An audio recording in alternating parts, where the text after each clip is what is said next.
Elle aime la nourriture, la solitude, elle aime parler en public, elle aime les chiens, elle aime les synergies entre les personnes d'horizons divers. Elle aime le sport, la pleine conscience, la philosophie aussi. Elle aime sa famille. Bonjour Laura. Bonjour Thérèse. Alors Laura, je suis vraiment très contente de te revoir. Pourquoi je dis revoir ? Parce qu'on s'est vu l'année dernière, on a enregistré un podcast ensemble, alors c'est moi qui étais ton invitée. Et aujourd'hui, on va inverser les rôles parce que quand j'ai vu ce que tu fais dans la vie, je l'ai vu, j'avoue, en fait l'histoire c'est que j'ai vu ça sur un post LinkedIn.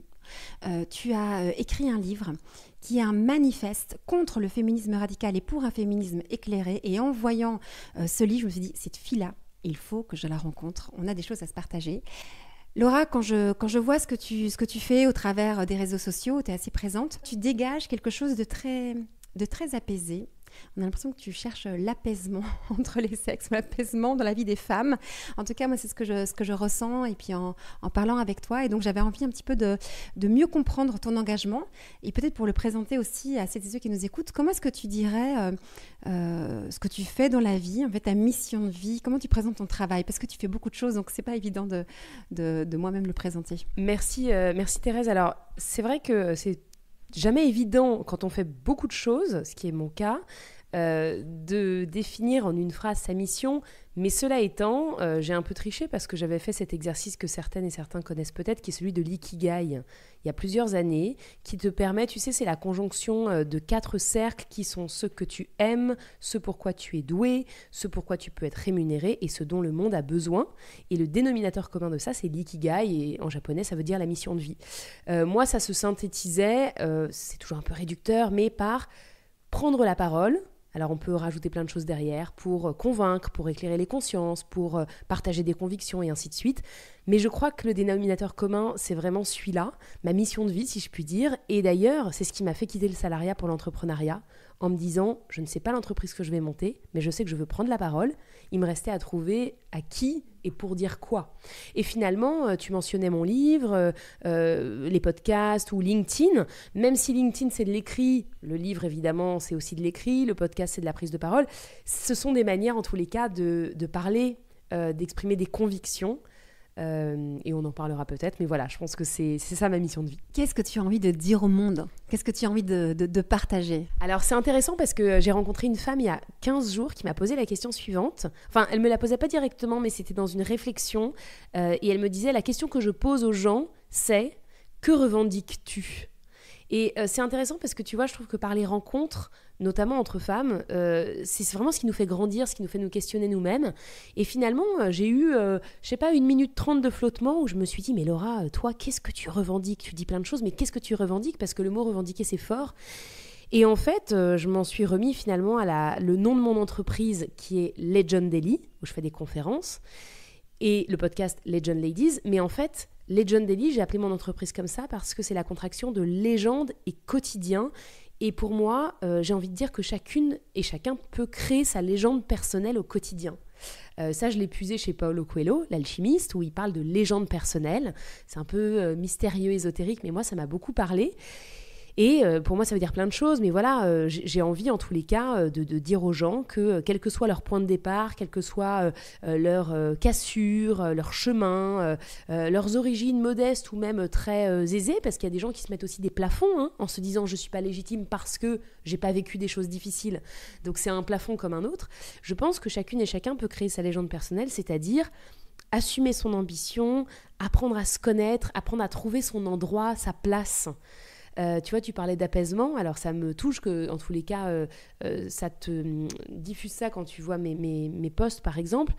Mais je pense qu'on est apaisé quand on a trouvé son endroit. Là où tu vois ce qui peut être perçu comme des défauts dans un certain contexte, en fait, sont perçus comme des caractéristiques positives dans un autre, quand on a une sorte de flow. Et donc voilà, je pense que ça, c'est des choses qui sont importantes. Trouver sa place, trouver son endroit, comme tu dis. Tu as pu percevoir que les femmes ont pas mal de difficultés à la trouver parce que je vois que tu es très engagée auprès des femmes. Ou tu dirais les hommes aussi. Est-ce que tu ferais une différence ou pas ? Ouais, c'est une super question. Je crois que c'est plus difficile pour les femmes. Pourquoi ? Parce que, et là, ça me fait penser à un livre que j'ai lu, je ne sais pas si tu le connais, c'est Indompté de Glennon Doyle. Ça te parle ?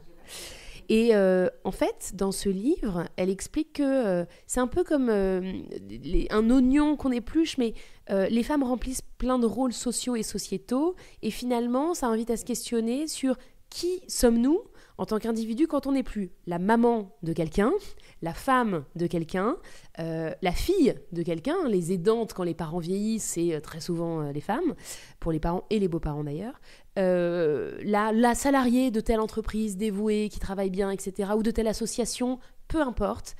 Et quand on est juste nous, et quand on enlève ces rôles, tu vois, sociaux, desquels les hommes s'encombrent quand même un peu moins, et ben finalement, ça questionne. Et c'est pour ça que je pense qu'il y a une sorte de vide pour certaines femmes quand, je sais pas, à 50 et quelques années, les enfants sont plus là, peut-être qu'il y a un divorce, et finalement, il y a ce truc un peu vertigineux.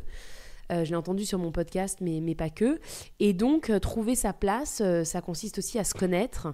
Et c'est le chemin d'une vie. Hein. Donc, on n'y arrive jamais vraiment, moi la première, mais en tous les cas, ouais, je pense que c'est un challenge de plus pour les femmes. Et je te relance sur les femmes, parce que tu as quand même écrit ce livre sur le féminisme. Qu'est-ce que tu voulais dire par rapport à un féminisme radical ? Parce que, est-ce que ça existe d'abord, un féminisme radical ? Ou est-ce que le féminisme peut n'être que radical, d'une certaine façon ? Je pense qu'on a dû t'opposer ça aussi à ton titre. D'abord, est-ce que tu peux m'expliquer davantage le titre que tu as choisi ? Oui, et je te confesse, Thérèse, que le titre n'était pas forcément évident. C'était le fruit de longues discussions avec mes éditeurs qui m'avaient proposé ce titre sur lequel j'ai fini par accepter. Moi, je voulais que ce soit au début que un titre pour, mais j'ai quand même assumé le contre. Mais parce qu'il faut aussi dire les choses, j'en avais marre de voir des femmes qui ne se reconnaissaient pas dans le féminisme tel qu'il est perçu dans notre société, dans les médias. J'en avais marre d'entendre des femmes qui me disaient « Ah mais je suis pas féministe, hein, mais... ou alors je suis féministe, mais pas radicale. Je suis féministe, mais pas extrémiste. » Et donc, évidemment que le féminisme, au début, doit être radical, heureusement qu'il a été. Alors là aussi, il faut bien comprendre le sens des mots, parce que souvent on va trop vite. Radical, ça veut dire, à la base, qui va aux racines d'eux, et en l'occurrence aux racines de l'oppression des femmes, ce qui est absolument nécessaire. Simplement, aujourd'hui, on entend le mot radical comme les moyens d'expression, les moyens de revendication. Et là où on a dit que, ben oui, la fin justifie les moyens, donc s'il faut aller seins nus dans les églises ou ailleurs, ou s'il faut, comme le font d'ailleurs certains mouvements écologistes, balancer des pots de soupe ou de peinture sur des œuvres d'art parce que c'est radical et que ça fait du bruit, moi je suis très sceptique sur ces modes opératoires, parce que ça n'encourage pas le dialogue, parce qu'en fait, au final, est-ce que ça sert le message principal ? Je ne suis pas sûre. Et surtout, la fin justifie les moyens, ok, mais peut-être que parfois les moyens discréditent la fin. Et donc, je voulais simplement écrire sur un féminisme qui pouvait être tout à fait engagé, mais aussi apaisé, constructif, et qui se traduit aussi par des discussions qui prennent, c'est vrai, un petit peu de temps, parce que c'est des siècles de patriarcat, c'est presque un changement civilisationnel, ce dont on parle. Donc voilà, je voulais redonner aussi une dimension positive au féminisme. C'est simple de s'indigner aujourd'hui. C'est plus courageux. Le courage, aujourd'hui, il y a un très beau livre qui s'appelle « Le courage de la nuance » d'ailleurs. J'ai plus l'auteur en tête. Jean Birnbaum. Le courage de la nuance. Ce qui est courageux aujourd'hui, c'est de pondérer ses propos, c'est d'accepter l'avis contraire, en tous les cas de l'entendre, sans forcément l'accepter mais l'entendre, essayer de le comprendre, faire l'effort d'aller consulter la vérité d'en face, plutôt que de se cloisonner dans ses certitudes et de revendiquer, de s'indigner, de crier. C'est très facile, encore plus derrière un écran. Donc voilà, c'était aussi l'objet du message que je voulais passer. Mais comment on fait pour rester paisible face aux injustices qu'on peut constater, à la maltraitance de trop nombreuses femmes ? On parle beaucoup de tous ces crimes sexuels dont beaucoup de femmes ont été victimes. En fait, finalement, quand on parle de féminisme radical, on sent qu'il y a une colère très importante, mais est-ce qu'elle n'est pas normale, cette colère ? Ou alors, je posais la question autrement, comment toi tu fais pour ne pas te laisser déborder, envahir par la colère ? C'est une question très importante. En réalité, je pense que le mouvement féministe, s'il veut fédérer et emporter, il doit penser au-delà des traumatismes individuels ou de la colère individuelle ressentie. C'est totalement légitime que cette colère existe, je crois même qu'elle doit exister, qu'elle mérite complètement d'être entendue, mais pas n'importe comment. Sinon, c'est là où on peut desservir la cause. C'est-à-dire que tout grand mouvement, même les mouvements de la non-violence, ce ne sont pas des mouvements qui ont réussi et qui ont marqué parce qu'ils étaient empreints de traumatismes tout à fait légitimes individuels, c'est parce qu'ils voyaient au-delà de leur propre subjectivité. C'est parce qu'ils proposaient une vision. Donc à un moment donné, on est tous révulsés par le nombre de féminicides, par le nombre de viols, par les agressions qui se passent. Mais si on réagit par exemple à une remarque sexiste déplacée, de la même manière, avec la même violence que on va réagir à une agression sexuelle ou à un viol ou à quelque chose d'encore plus grave comme un féminicide, et ben à un moment donné, c'est plus lisible. Donc il faut garder le curseur aussi des revendications qu'on a. Et je pense que c'est très difficile aujourd'hui parce qu'on est dans un monde qui se polarise de plus en plus. Mais c'est nécessaire si on veut avoir un dialogue social qui soit constructif et qui aille de l'avant.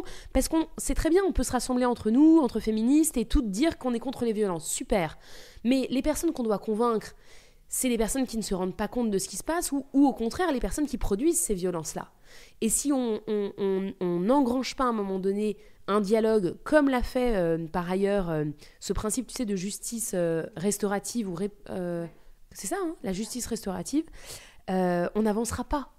Donc, comment on fait ? On essaye de voir plus loin que ses propres traumas et on essaye justement d'avoir quelque chose de constructif. Mais toi, en tant que jeune femme, tu as aussi été victime ou tu t'es sentie victime de violences à ton encontre faites par des hommes, ou tu as l'impression d'avoir été épargnée dans ton parcours.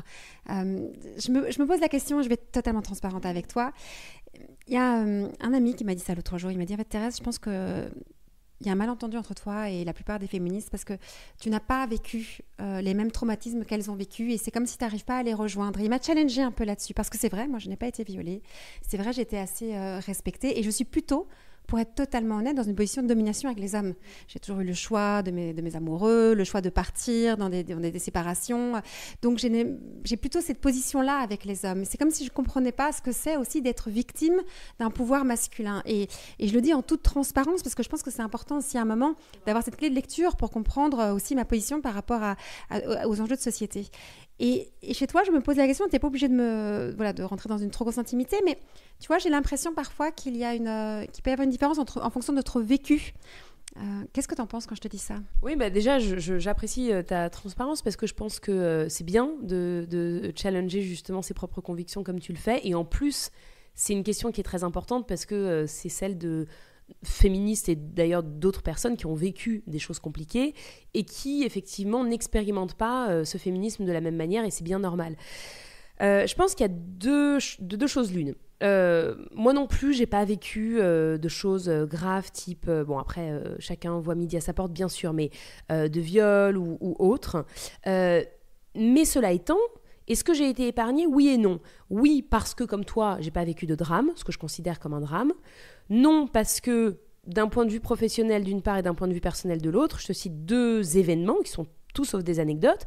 Bon, un événement professionnel qui est l'inégalité salariale, que j'ai expérimenté de plein fouet et sur laquelle j'ai été, quand je m'en suis rendu compte, extrêmement proactive. Et donc, je me suis pas mise dans une position de continuer à subir. Je suis allée parler, je suis allée verbaliser. C'était pas facile, mais je me suis mobilisée.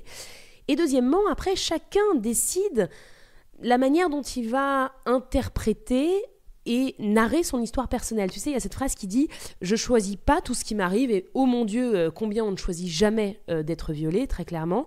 Mais j'ai quand même le pouvoir sur la manière dont je réagis. Et attention, encore une fois, quand on parle de ça, moi je ne l'ai pas vécu, donc je ne donne de leçons à personne, c'est extrêmement difficile. Mais garder cette part de pouvoir et de marge de manœuvre, elle est importante.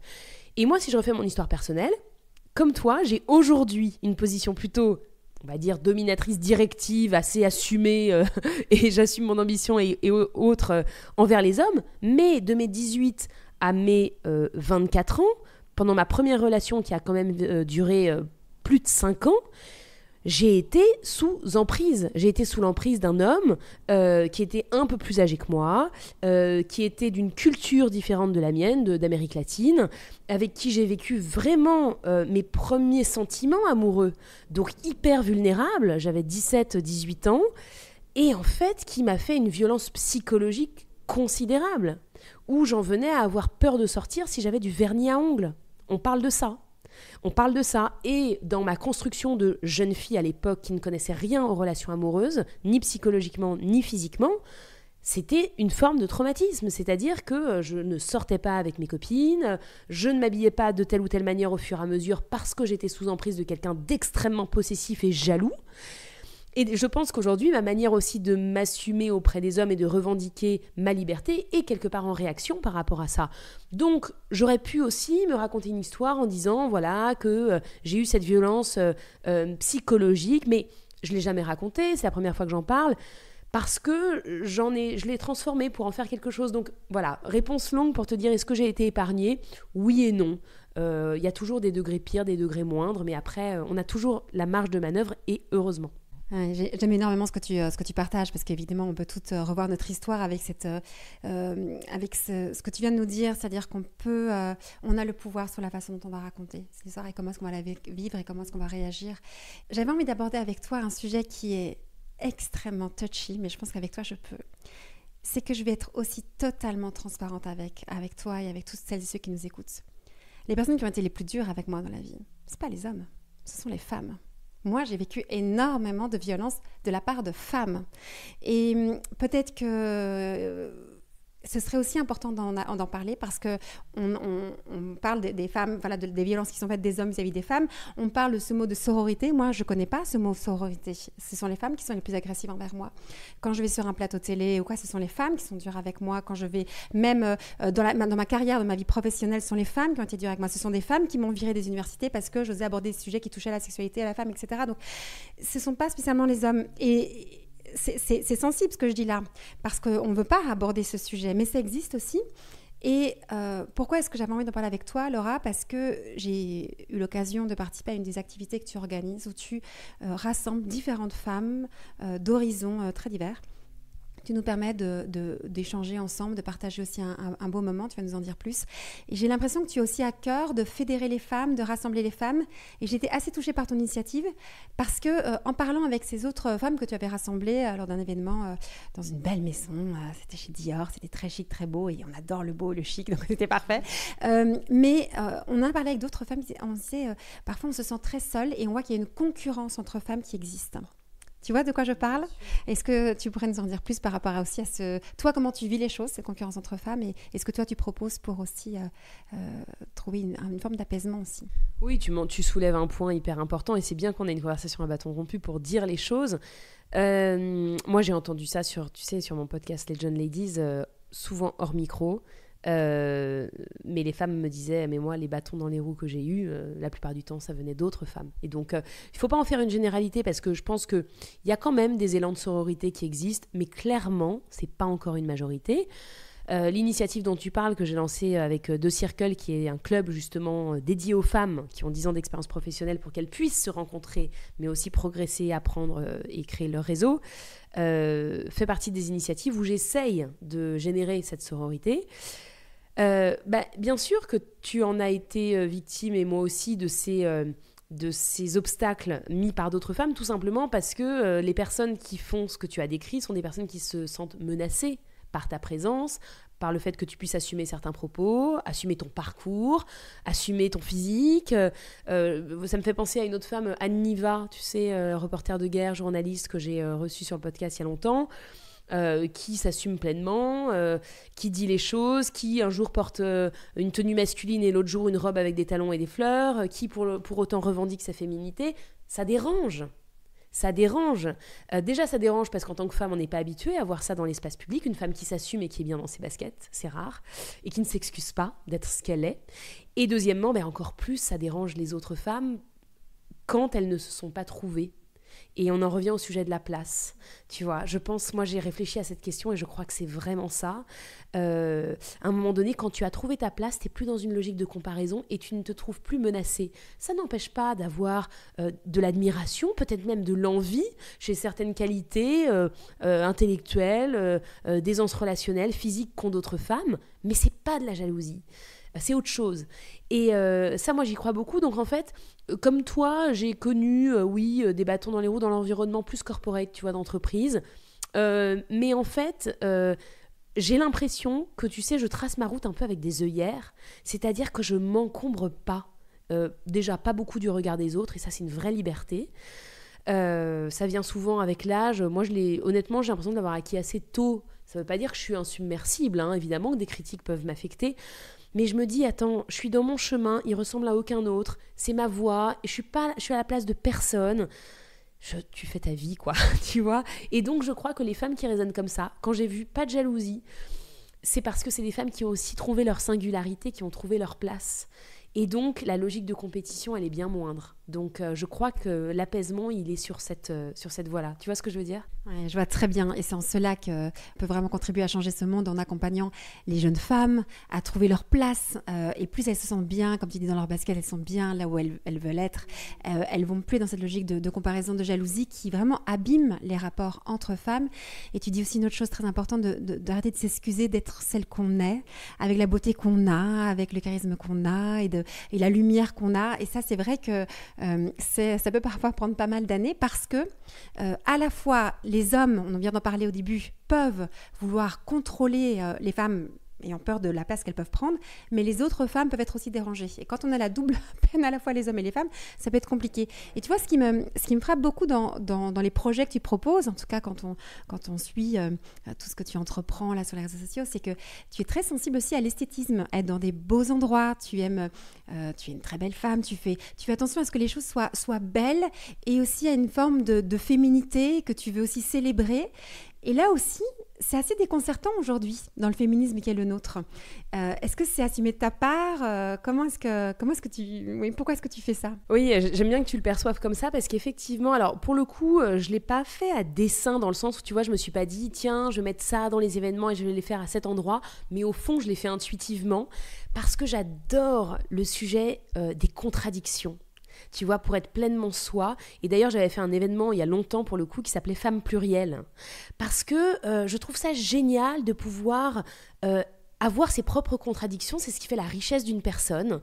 Ne pas obéir à une étiquette, d'être... Et on a tellement dit aux femmes d'être trop comme ceci ou pas assez comme cela, tu vois, pas assez apprêtée mais trop féminine, c'est fatigant. Je veux dire, moi j'aime bien l'idée de dire, et tu vois, dans l'approche du féminisme, me suis beaucoup interrogée. Je revendique d'être une femme indépendante, d'assumer mon ambition, et j'adore qu'on me tienne la porte, et j'adore qu'on m'invite au restaurant. Voilà, et je le dis et je l'assume. Et alors ? Je dis pas que c'est le cas tout le temps, mais je n'ai aucun problème à vouloir des fleurs de temps en temps, à vouloir cette logique hyper marketing qu'on pense à moi à la Saint-Valentin et même à d'autres moments. Je suis très exigeante aussi.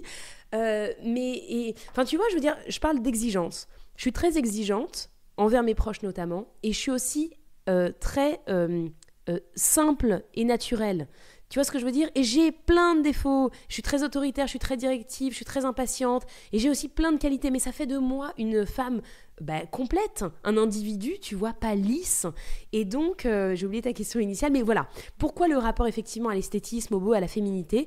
Parce que je trouve ça fondamental de se dire, on veut faire du réseau, parce que le réseau, c'est ce qui nous permet de gagner du temps quand on n'en a pas, et qu'en tant que femme, on n'a pas été habitué et invité suffisamment à le faire, qu'on est souvent avec notre coupe de champagne, on ne sait pas trop comment se comporter, à qui aller parler.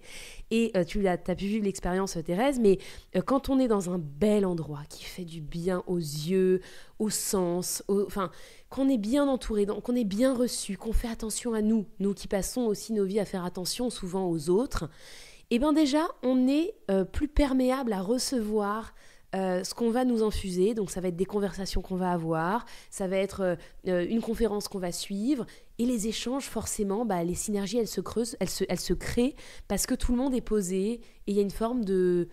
Le bon contexte est important. Donc ça passe par des très belles maisons comme Dior, ça passe par des beaux endroits comme des hôtels où j'ai pu faire des événements, mais j'aime bien effectivement créer les bonnes conditions, tu vois, de ces synergies, ça me semble important. Ouais. Je pense que c'est pas un secret ce que tu en parles sur les réseaux sociaux. Tu es aussi maman de 2 petits, donc tu n'as pas non plus renoncé à partager ta vie avec un homme, renoncé à partager ta vie avec 2 petits-enfants là, que tu élèves. Et ça, il y a quelque chose en réalité qui est très atypique, Laura. J'ai l'impression que ce féminisme que tu incarnes, on ne le retrouve pas beaucoup. Et il a quelque chose, en tout cas moi, que je trouve très inspirant. Tu sais, on a tellement beaucoup dit, alors je ne sais pas si c'est particulièrement aux femmes, mais moi je l'ai trop entendu, pas forcément de la part de mes parents, mais dans la société, on ne peut pas tout avoir. Et en fait, est-ce que le féminisme, c'est pas justement d'inviter les femmes à oser vouloir tout avoir si elles le veulent. Pas forcément au même moment, parce que là, ce serait mettre une charge mentale énorme, mais bien sûr qu'on peut aspirer à avoir une vie complète avec, si on le souhaite évidemment, avoir des enfants, être marié, avoir une vie sexuelle épanouie, avoir un métier qui nous inspire, qui nous donne envie de nous lever le matin, être en forme physiquement si on le souhaite. Voilà, je pense qu'on peut ambitionner à avoir beaucoup de choses, pas d'un point de vue quantitatif, mais surtout d'abord qualitatif, mais ne pas forcément avoir à renoncer ou à faire des fameux sacrifices. L'idée, c'est pas de charger la mule ou d'imposer des injonctions supplémentaires, c'est de dire, si vous voulez tout avoir, ne renoncez pas, vous pouvez tout avoir. Après, c'est pas facile, ça demande beaucoup d'organisation, ça demande la capacité à dire oui aux opportunités, même quand on ne se sent pas suffisamment prête ni suffisamment légitime. Ça demande la capacité à dire non quand c'est pas quelque chose qui correspond à la vision qu'on porte et à nos envies profondes. Ça demande de bien s'entourer, donc ça demande une certaine discipline. Et voilà, mais je crois que c'est possible. Et pour moi, le féminisme, c'est de dire aux femmes, vous pouvez tout avoir si vous le souhaitez. Et je crois que c'est un message plutôt porteur qu'autre chose. J'ai envie d'arrêter cette conversation sur ce que tu viens de dire parce que je pense qu'on a vraiment l'essentiel. Parce que j'avais envie de te poser cette dernière question, c'est qu'est-ce que tu as envie de transmettre aux femmes qui nous écoutent, aux hommes qui nous écoutent, que tu as comprise un peu plus tard. Est-ce que tu as autre chose à rajouter ? Oui, alors comme on se dit tout, Thérèse, moi je pense que je porte aussi ça parce que, il y a de l'inné et de l'acquis, hein, on a chacune une personnalité, des événements de la vie. J'ai eu un accélérateur de vie qui fait qu'à 22 ans, je suis passée à côté de quelque chose de très grave médicalement, ce qui fait que j'ai fait un séjour finalement rapide, hein, mais de 10 jours à l'hôpital, mais qui a accentué, je crois, une caractéristique que j'avais déjà, qui est une sorte d'urgence existentielle. Et donc tout le monde dit, la vie passe vite, etc., il faut en profiter. La réalité, c'est que très peu mettent ça à l'œuvre dans leur quotidien. Mais si on réfléchit, c'est une virgule dans l'existence, la vie. Je veux dire, c'est une parenthèse, ça passe en un claquement de doigts. Grosse coupe, on n'en a qu'une. Et sincèrement, personne ne peut la vivre à notre place. Donc je pense qu'il faut vraiment, le message que je veux passer, c'est essayer de s'affranchir des conseils mal avisés, du regard des autres, de que va-t-on en penser. Et effectivement, essayer de trouver sa place, c'est le chemin d'une vie, d'être dans un alignement le plus authentique possible par rapport à qui on est. Déjà vraiment chercher à être honnête avec qui on est, donc passer des moments seuls pour mieux se connaître, bien s'entourer aussi. Et puis y aller à fond, parce qu'on n'a pas le temps de se prendre la tête 3000 ans pour se dire est-ce que je dois oser, est-ce que j'ai le droit, est-ce que... C'est pas simple. On a parfois des bagages éducationnels, de société et autres qui sont un peu lourds. Mais voilà, moi j'ai envie d'encourager chaque femme et puis globalement chaque personne à pouvoir vivre sa vie pleinement, parce que c'est la plus belle aventure qui soit. Merci Laura, vraiment merci pour tout ce que tu partages. Évidemment, je cautionne tellement ce que tu dis et j'aime énormément ce féminisme qui est le tien, donc continue à faire du bien à notre société. Merci pour tout ce que tu fais. Vraiment, merci. Et je me disais juste, très concrètement, pour les femmes qui nous écoutent et qui se rendent compte qu'elles n'ont pas encore vraiment trouvé leur place, est-ce que tu aurais un petit conseil concret, un livre ou quoi ? Parce que tu as parlé de cette méthode pour trouver un peu sa vocation. Parce que là, moi, je voudrais bien avoir une petite recommandation concrète. Oui, il y a un super livre qui s'appelle tout simplement La méthode Ikigai. Moi, que j'ai lu il y a des années et qui m'a vraiment éclairée. Alors attention, c'est pas une recette magique et vous n'allez pas trouver votre Ikigai du premier coup. C'est quelque chose qui infuse, c'est une réflexion, c'est une introspection. Mais c'est un exercice qui se retrouve par ailleurs sur le net sans trop de problèmes. Mais le livre est vraiment très didactique et très accessible. Donc la méthode Ikigai, vous allez le trouver très facilement. Et ça permet d'y voir plus clair et de faire le point sur justement ce qui peut être notre mission de vie, ce qui peut nous aider et nous aiguiller.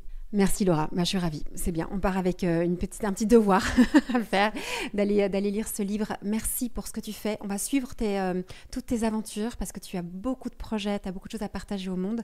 Merci Laura, à bientôt j'espère. Merci beaucoup Thérèse, à bientôt.